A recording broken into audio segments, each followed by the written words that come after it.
ನಮಸ್ಕಾರ ವೀಕ್ಷಕರೇ, ನೀವು ನೋಡ್ತಾ ಇರೋದು ಆದ್ಯಂತ್ ಮೀಡಿಯಾ.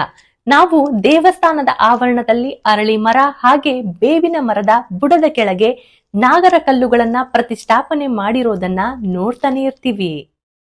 ಅದನ್ನ ನೋಡಿ ನಾವು ಕೈ ಮುಗಿದು ಮುಂದಕ್ಕೆ ಹೋಗ್ತೀವೋ ಹೊರ್ತು ಯಾಕೆ ನಾಗರ ಕಲ್ಲುಗಳು ಅರಳಿ ಮರ ಹಾಗೆ ಬೇವಿನ ಮರದ ಕೆಳಗಿದೆ ಅಂತ ಯಾವತ್ತೂ ಕೂಡ ಯೋಚನೆ ಕೂಡ ಮಾಡಿರಲ್ಲ. ಆದ್ರೆ ಇದರ ಹಿಂದೆ ಒಂದು ರಹಸ್ಯ ಇದೆ, ಒಂದು ವಿಜ್ಞಾನ ಇದೆ, ಔಷಧಿಯ ಗುಣವಿದೆ. ಅದು ಏನು ಅಂತ ತಿಳ್ಕೊಬೇಕಾ? ಹಾಗಾದ್ರೆ ಆದ್ಯಂತ್ ಮೀಡಿಯಾ ಚಾನೆಲ್ನ ಈಗಲೇ ಸಬ್ಸ್ಕ್ರೈಬ್ ಮಾಡ್ಕೊಳ್ಳಿ, ಲೈಕ್ ಮಾಡಿ, ಈ ವಿಡಿಯೋ ಇಷ್ಟ ಆಗಿದ್ರೆ ಶೇರ್ ಕೂಡ ಮಾಡಿ. ನಮ್ಮ ಹಿರಿಯರು ಯಾವುದೇ ಕಾರಣಗಳಿಲ್ಲದೆ ಯಾವುದೇ ಕೆಲಸಗಳನ್ನ ಖಂಡಿತವಾಗ್ಲೂ ಮಾಡಿರೋದಿಲ್ಲ. ಅದೇ ರೀತಿ ಈ ನಾಗರ ಕಲ್ಲುಗಳ ಪ್ರತಿಷ್ಠಾಪನೆ, ಅದರ ಹಿಂದೆ ಕೆಲವೊಂದು ಮುಖ್ಯ ಉದ್ದೇಶಗಳಿವೆ. ಅದನ್ನ ಈಗ ತಿಳಿಸ್ತಾ ಹೋಗ್ತೀನಿ. ನೀವೆಲ್ಲ ನಾಗರ ಮೂರ್ತಿಯ ಕಲ್ಲುಗಳನ್ನ ನೋಡಿದ್ದೀರಾ ಅಲ್ವಾ? ಅವುಗಳು ದೇವಸ್ಥಾನಕ್ಕಿಂತ ಹೆಚ್ಚಾಗಿ ಹೊರಗಡೆ ಅರಳಿ ಮರ, ಬೇವಿನ ಮರ ಇರುವಂತಹ ಕಟ್ಟೆಯಲ್ಲೇ ಪ್ರತಿಷ್ಠಾಪನೆ ಮಾಡಿರ್ತಾರೆ. ಆದ್ರಿಂದ ಇದನ್ನ ನಾಗರ ಕಟ್ಟೆ ಎಂದು ಕರೀತಾರೆ. ನಮ್ಮ ಪೂರ್ವಜರು ಅರಳಿ ಮರ ಮತ್ತು ಬೇವಿನ ಮರದ ಬುಡದಲ್ಲೇ ಏಕೆ ನಾಗರ ಕಲ್ಲುಗಳನ್ನ ಪ್ರತಿಷ್ಠಾಪನೆ ಮಾಡಿರ್ತಾರೆ ಅನ್ನೋದಕ್ಕೆ ಬಹಳಷ್ಟು ರೀತಿಯ ಉತ್ತರಗಳು ಸಿಗ್ತಾ ಹೋಗುತ್ತೆ.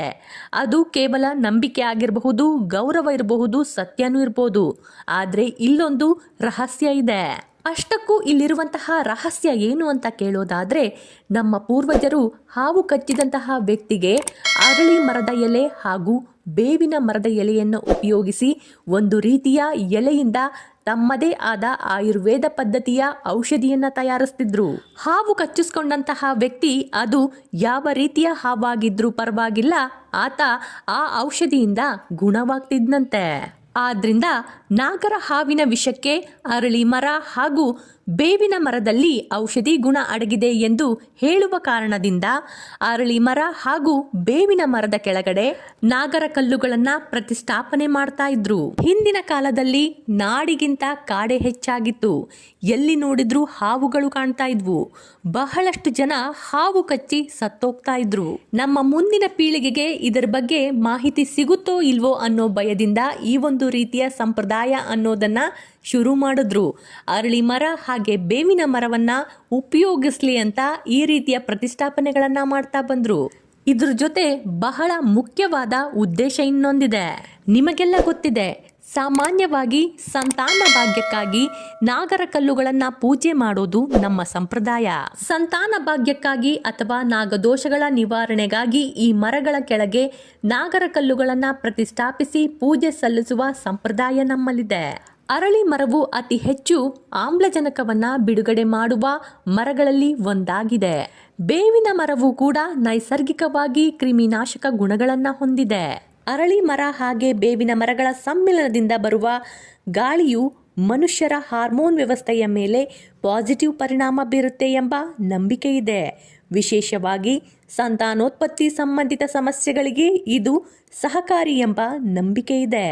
ಅದಕ್ಕಾಗಿಯೇ ಮಕ್ಕಳಿಲ್ಲದವರಿಗೆ ನಾಗರ ಕಲ್ಲಿನ ಪೂಜೆ ಮಾಡೋಕೆ ಹೇಳ್ತಾ ಇದ್ರು.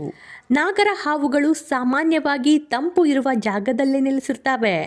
ಅರಳಿ ಮರ ಮತ್ತು ಬೇವಿನ ಮರಗಳ ನೆರಳು ತಂಪಾಗಿರೋದ್ರಿಂದ ಅಲ್ಲಿ ಸರ್ಪಗಳು ವಾಸಿಸ್ತಾವೆ ಎಂಬ ನಂಬಿಕೆಯಿಂದ ಅವುಗಳ ಗೌರವಕ್ಕಾಗಿ ಕಲ್ಲಿನ ನಾಗರ ಪ್ರತಿಮೆಗಳನ್ನ ಅಲ್ಲಿ ಇಡಲಾಯಿತು.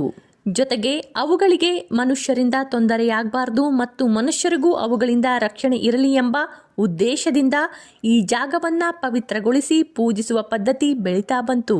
ನಾಗರ ಹಾವು ಶಿವನ ಆಭರಣ. ಅರಳಿ ಮರ ಮತ್ತು ಬೇವಿನ ಮರಗಳು ಇರುವ ಜಾಗವನ್ನ ಪವಿತ್ರ ವನ ಎಂದು ಪರಿಗಣಿಸಲಾಗುತ್ತೆ.